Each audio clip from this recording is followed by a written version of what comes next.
Hey, it's Shushan here, and in this episode, I'm talking about all the challenges that we can face as a hearing parent of a deaf child. I'm sharing also some solutions around it, what helped me to stay focused, what helped me to, find the power to continue doing the work that was needed for my child and for her development. So check this episode out, leave a comment, and hope you will like it. See ya. Hello. So my hair looks amazing as usual for the morning time. So today was the um, not only but not those common mornings that I really wanted to have cappuccino, but no any milk. So espresso as usual. I have a really cool espresso here, so tastes really good. Smells really good. Oh my god. I think yeah, you can smell all the shit that is written on the package, the caramel. La, la, la, la. So anyway, I really like having my morning espresso. And usually morning time I'm doing the recording. So right, and as a mom, I think we all, or not all the mom, we have spare time. So usually, if you have some 1 hour free, then you are trying to do your best to use it as effective as possible. And like morning hours, it's usually between 7:30 to 8:30, or even sometimes 9 a.m. I try to spend time for myself. I don't know. I would read a book. I don't know. I will enjoy my coffee a bit longer, like 30 minutes or something. Or I would listen to music. I would dance. And yeah, of course. And once per week, I will do the recording for the podcast. Or I would check the projects that I'm working on outside of work, or, I don't have a lot of progress there, but at least I can check. I can, think a bit. Okay, maybe I would do like this or like that. So morning times, these 7:30 to 8:30 are, golden time for me. So I try to cherish them. I try to use them as much as possible, and not think, that these household issues or any regular things that I have or work related, but rather more what brings me joy, what makes me happy, and yeah, just some 1 hour to get close to my dreams, I would say. And in this positive note, I think we will start our podcast today, right? Right. So actually, as I said also during the last podcast episode, I would really like to talk about things that is happening right now in my life, rather than, always going to the past, remembering what happened, and so on and so on. I would really like to, yeah, talk about things that now I'm emotionally connected to, because it's easy for me to talk about it, and also it's what I feel right now.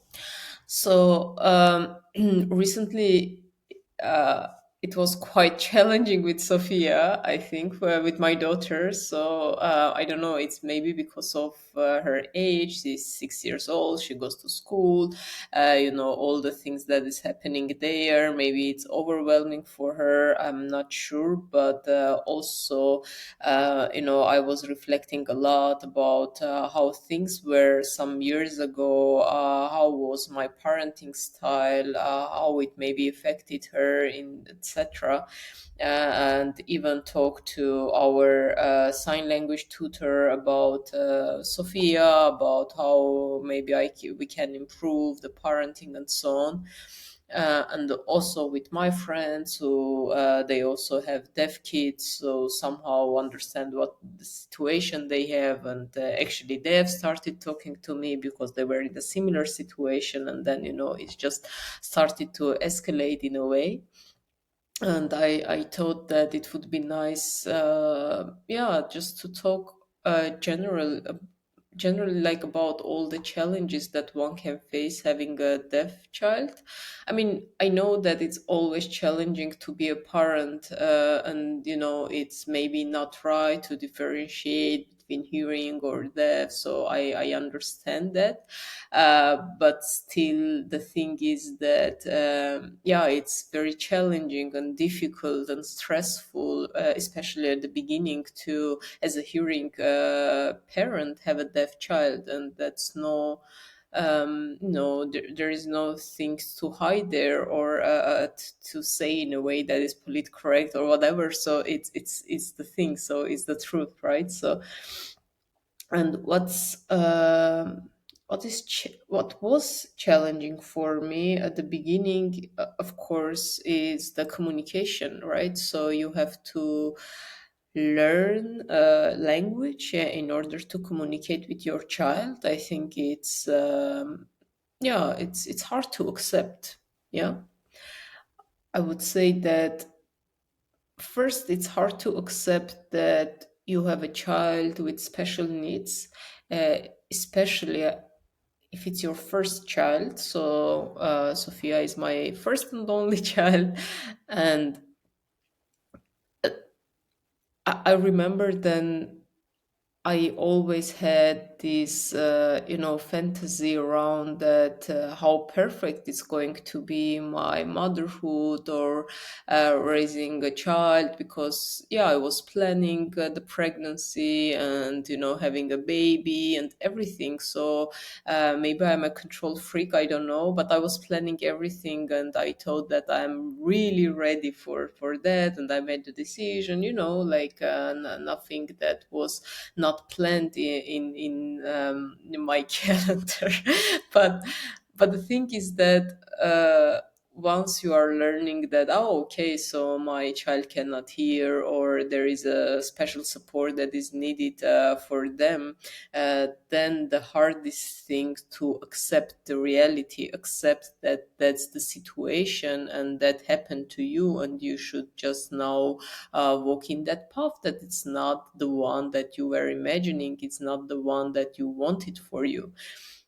So for me, I think it took maybe 6 months or more to just accept that, I need to act, like, not, cry all the time, and not complain, or, not say, oh my God, why this happened to me, and so on. So, everyone needs some time to accept. And, I sometimes notice that even some parents, they are not accepting it even after several years. So, uh, it's it is very challenging for parents to accept that their child, is not going to be the way that they were imagining. And, in order to have a better, communication with the child, they need to do some extra work, and not the one that you are supposed to do by default. So by default, as a parent, you do a lot, and that, on top, if you have a child with special need, or I don't know, anything that is special for the child, it's adding another level of responsibility on your shoulders. And I think that, yeah, it's hard to just accept it. It's hard to deal with it, and it's hard to make it part of your life. Yeah, and in case of deaf kids, I think we as hearing parents, of course, the first thing is the hearing aids, CI implants, try everything out if that is going to work or not. Is the first thing that the doctors will suggest to you to do. But I would always suggest, and I would always recommend, to what when it doesn't matter, your child is hard of hearing, they have CI implant, or they fully deaf. So in any case, for those kids, it would be really nice to learn sign language that is in your country, right? So, yeah, this is another challenge that we should accept as parents. That, okay, I my mother tongue, my child's mother tongue and my mother tongue are, they are different.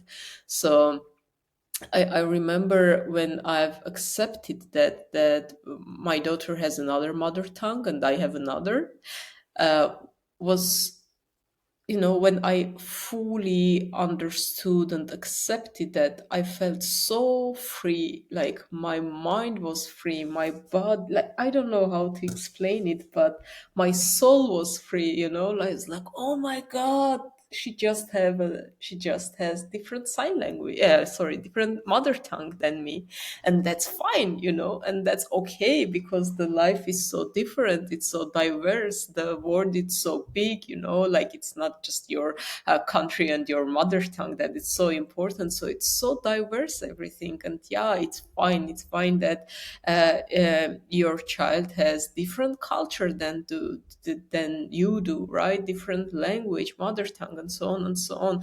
And they don't have to be like you. And that's the point. I think that's the point, that if you are having a kid, having a child, you should, right from the beginning, accept that this is, they just have their life, and especially if they have special needs, then they are just different, and that's totally fine, and that's cool, and we should accept. And the only thing that I think we should do as parents is just support them in their path, and not and not be another barrier, rather be someone who is opening all the doors, helping them, and showing the way, making the failures or mistakes before them, so it will be easier for them to gain the independence that they need in their life. Right, so this is the philosophy that I have in my mind. And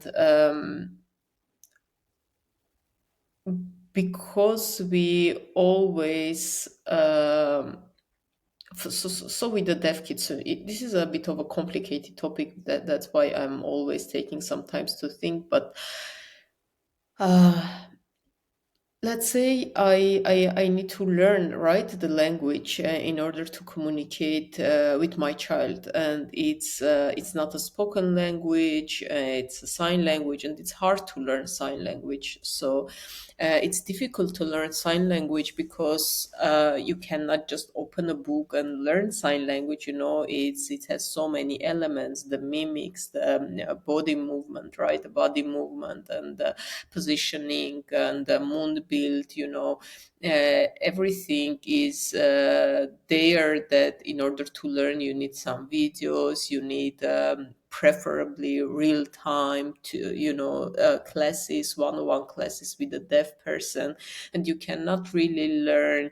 I would never suggest actually to learn any sign language from a hearing person, unless maybe they are coda, they are a child of deaf adults. But in any case, I would always suggest to learn sign language from a deaf person, because it has, first, it's their mother tongue. So of course, they know better the language, they can teach you better.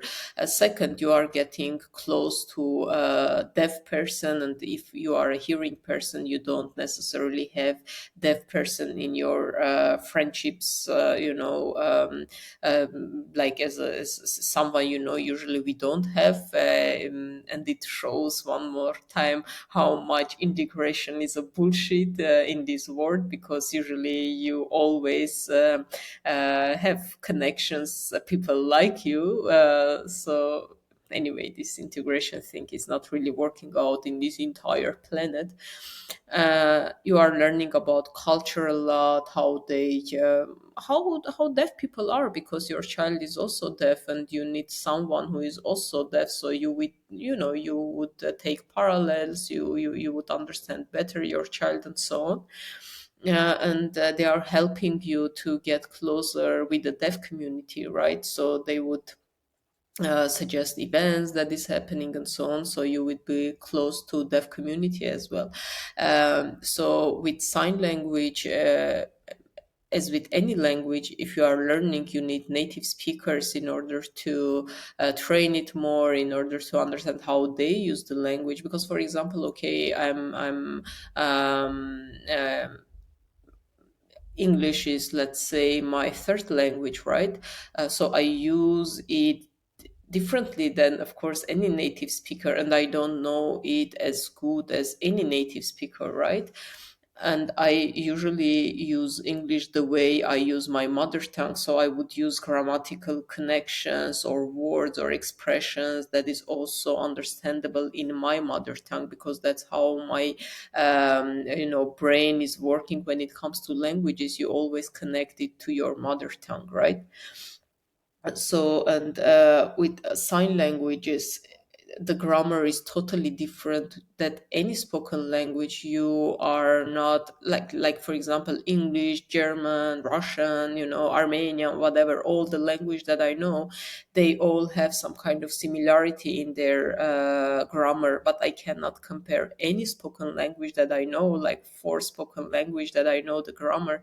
I cannot compare those grammars to sign language, German sign language grammar, or any sign language grammar, because sign languages, they have their grammar. So yeah, maybe you can compare one sign language to another, but you can never compare any spoken language to any sign language, right? So this makes things more challenging and complicated for us as hearing parents, because you want to speak the language as fluently as possible, because your child is learning the language from you, and you are not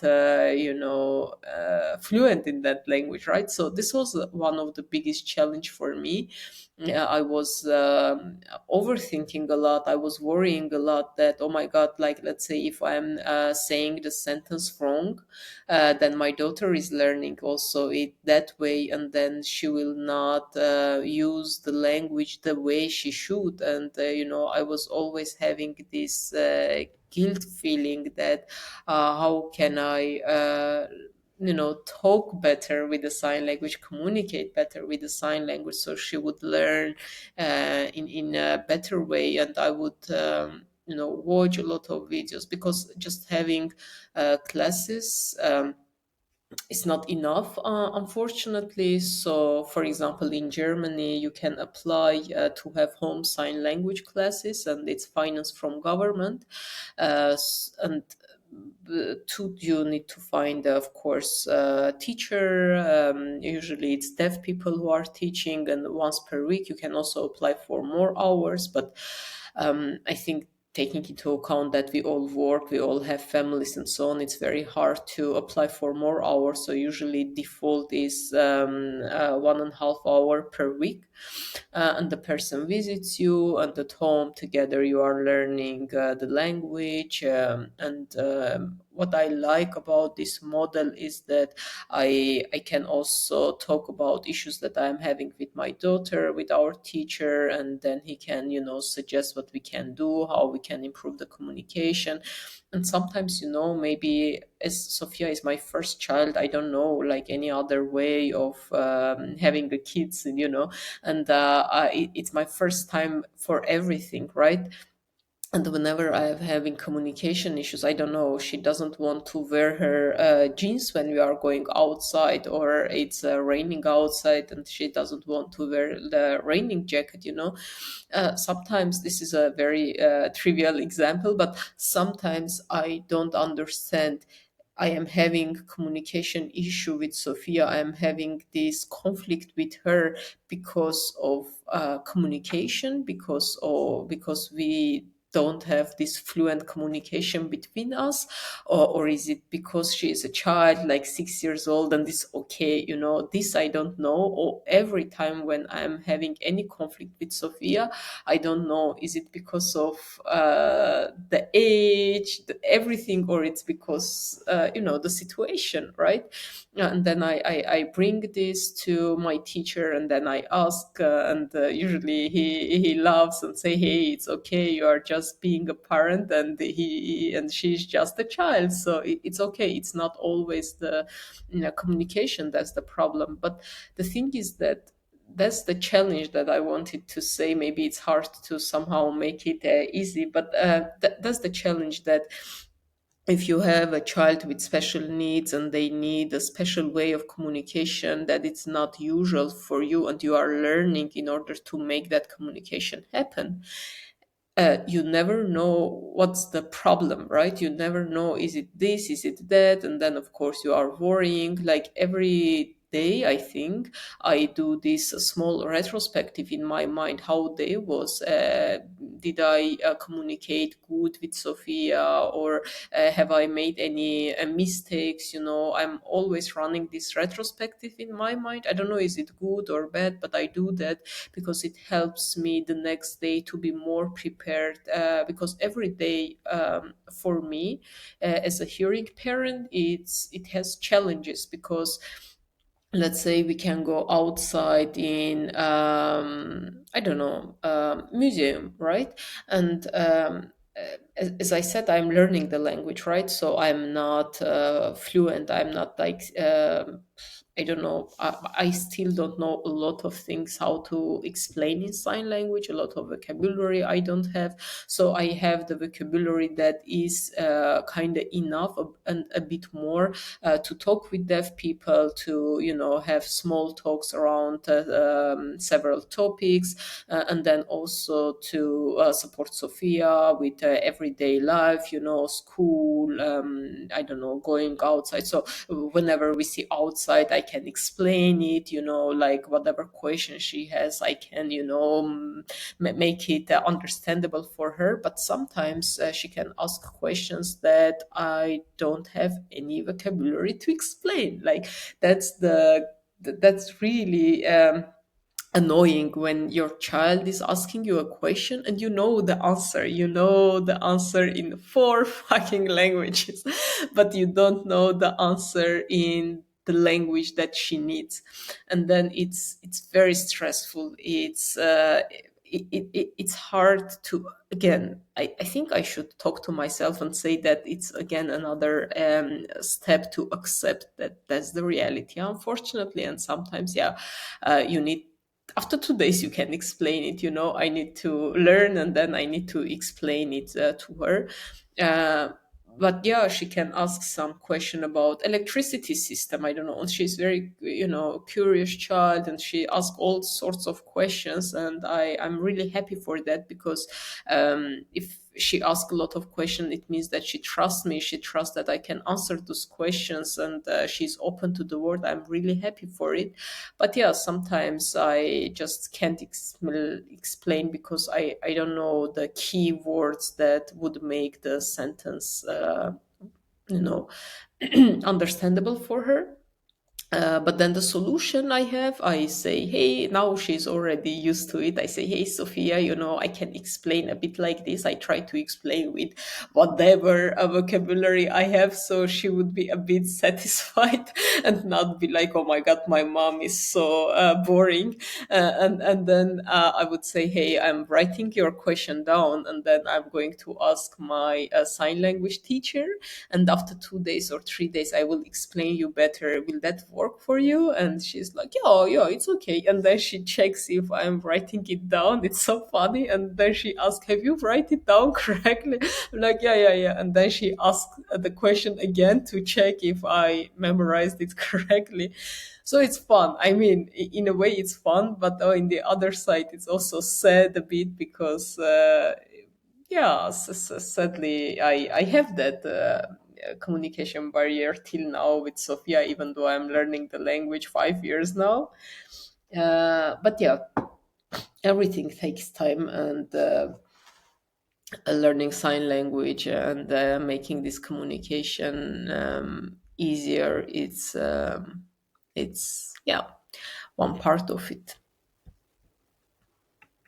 Really helpful to overcome those challenges that you would have with your deaf child, and you would not really understand, is it because the communication, is it because the language, is it because of me, all these questions that you would start to ask you over and over again, and you will end up in a loop, and you will need a therapy to get out of that loop. uh, Things that really helpful is to keep close connection with teachers, with educators. So at least one time per week or twice, you can talk to them. You can see how your child behaves outside of home, because they behave differently at home and outside, and you can understand better how it's going, how is the life outside. Because if especially at the beginning, when you are just setting up sign language for a child, they also need time to learn, right? And for example, for Sophia, she started to learn German Sign Language when she was 3 years old, and she started to speak only when she was 4 or around 5 with the sentences. So before it was just word, word, word. And then when she was around 5, she started talk with the sentences. And then when she was around 6, she started to explain herself more and more and talk about her day. For example, how was the day? Like now she can talk endlessly.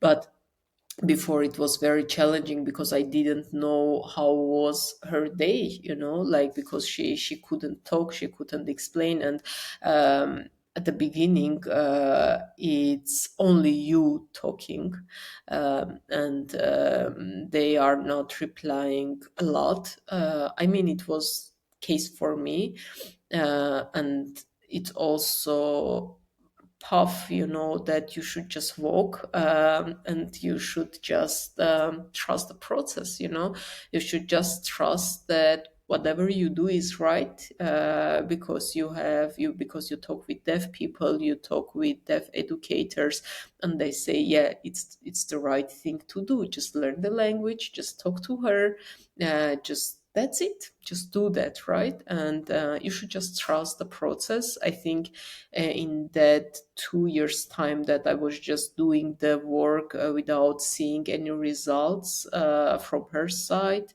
that was the hardest thing for me to do.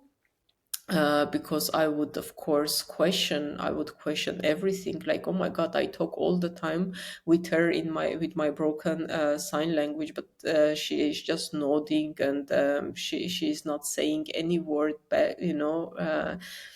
And yeah, that's very challenging. I fully understand everyone who is there and they doubt the path, but just do that. It's going to work out, because it's the only way, in a way. So it's, yeah, you just have to do it, and you just have to try all these deaf people that are around you. Okay.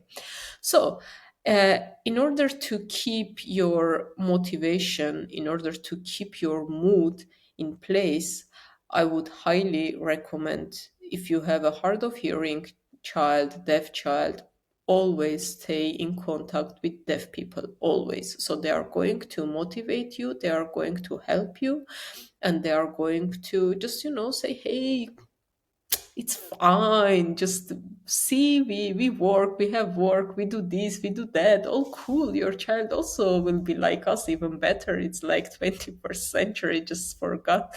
Say, just do the work, right? So it is very important, because in order to keep up with all the challenges that you have in your life with a kid with special need, you need like-minded people around you. You need people who also in the same situation as you, and you need people who already overcome that situation. So you need to build your safe, how you say it in English? Yeah, safe pillow. No, I think there is another word. Whenever a car is crashing, you have this bump.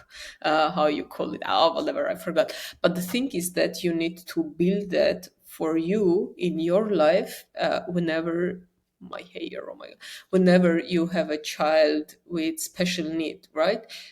You need to build that for yourself. It's your psychological safety. I don't know, it's your, what kind of safety it is. It's going to help you to continue the work that you do, and continue the work that is necessary for your child and for you as a parent. So it's deaf people, of course, but because it's going too hard to communicate with them if they are not educators and teachers. So if they are outside of the system that they know your child, of course, it's going to be hard because you need to know the language in order to communicate with them, and so on and so on.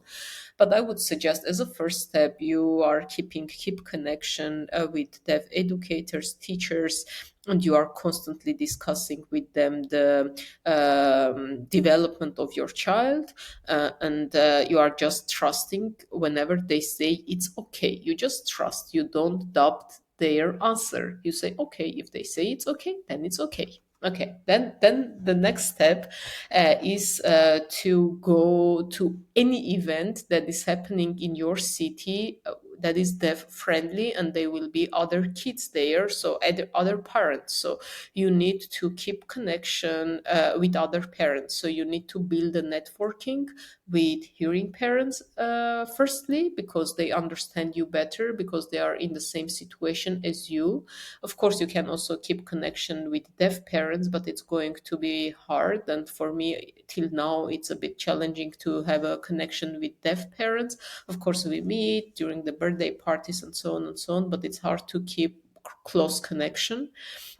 I don't know why. Yeah, in any way, it's a bit challenging because I think of the language barrier. So for me, it's much easier to keep connection, build a friendship with hearing parents. Um, Once you go to all these events with your child, yeah, you meet new people, you talk to them, you see that other kids are behaving the same way as your child, they talk the same way as your child, and you feel more and more comfortable, relaxed, and like, yeah, it's all cool. uh, and third and most no, maybe we go three or four. The third thing that I would say is continuing learning sign language with your deaf teacher. Just do it every week, once per week. Just learn, just enjoy learning process and learn it for you as a first, and then for your child. Make the language interesting for you.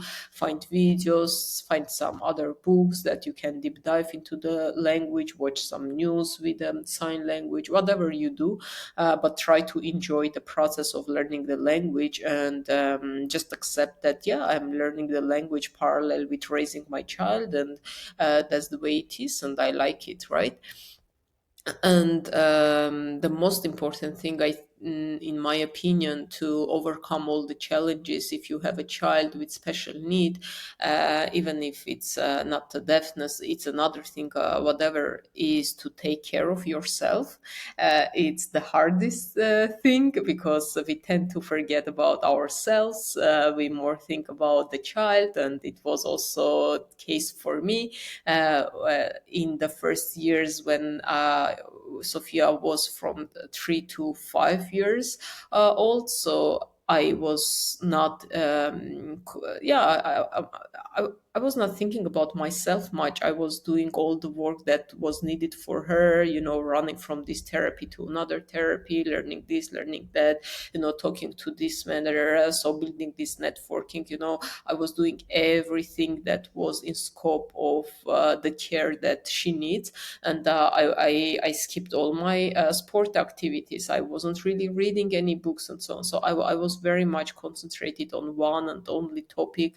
It's about deaf culture, about deaf kids. It's raising a deaf child. So I would read books, of course, but all the books were about parenting, about deaf kids, about deaf adults. So the only topic that was in my mind that was interesting for me was that. So I wasn't reading any books that was in my interest, just some novel from a random author, or I don't know, just Stephen King books that I enjoy and I like. I wasn't doing this for 2 years nearly, or maybe more, maybe 3 years, maybe 4 years, I don't know. But just recently, I've started to take care of myself. I would again just spend time with myself. I would prioritize myself. and I don't have that mother guilt that, oh my God, how can I go to sport if Sophia is coming after the school, and it would be nice to talk to her so she will train her language a lot. Like I always had in my mind that I'm, this background noise, that I always need to talk to her so she will, all the time, she will learn some new word and so on and so on. Now I'm more relaxed in a way that I see progress. I see that school is helping her a lot. So after some time it comes. I don't know in which step you are in if you are a parent of a deaf child, but it slowly will be more and more enjoyable process, more under control. But if you will manage to take care of yourself throughout this path that you are working, it would be much better experience, I think, much enjoyable. And yeah, if we will not take care of ourselves, so how we can take care of the child that he needs us. So try to always prioritize yourself, and do little things that makes you happy, things that are maybe outside of the deaf topic. Why not? Because sometimes it can also be very much overwhelming, right?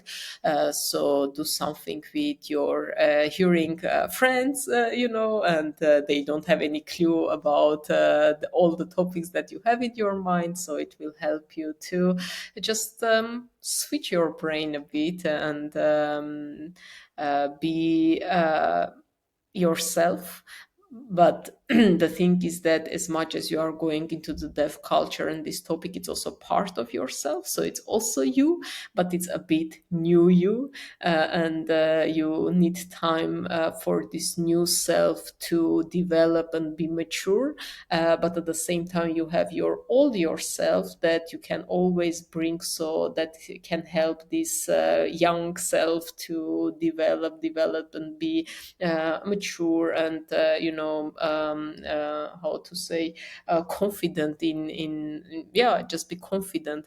But in order to make this new self very much concentrated on those new topics and so on, it this self can be confident only when your past self is helping, and giving all the straight that it's fine. But yeah, you need to keep communication with your two selves in order to keep up with all the work and challenges that you have in your life. And I believe if you are like me, you are trying to do everything as good as possible for your child. It's not going to be easy, but we are all here to help one another. I would always be happy to help any parent that is in a similar situation as me, or was in a similar situation as me. I would always be happy to talk, to help, and yeah, I think community is very much important. So being part of community is very much important, but at the same time, being with yourself is very much important, and understanding you and your needs is very much important. Right, I talk about everything because, as usual, I don't have any written plan. Maybe I have to, I need to, I don't know. But at the same time, my podcast, my rules, whatever. Anyway, wish you all the best, and see you soon.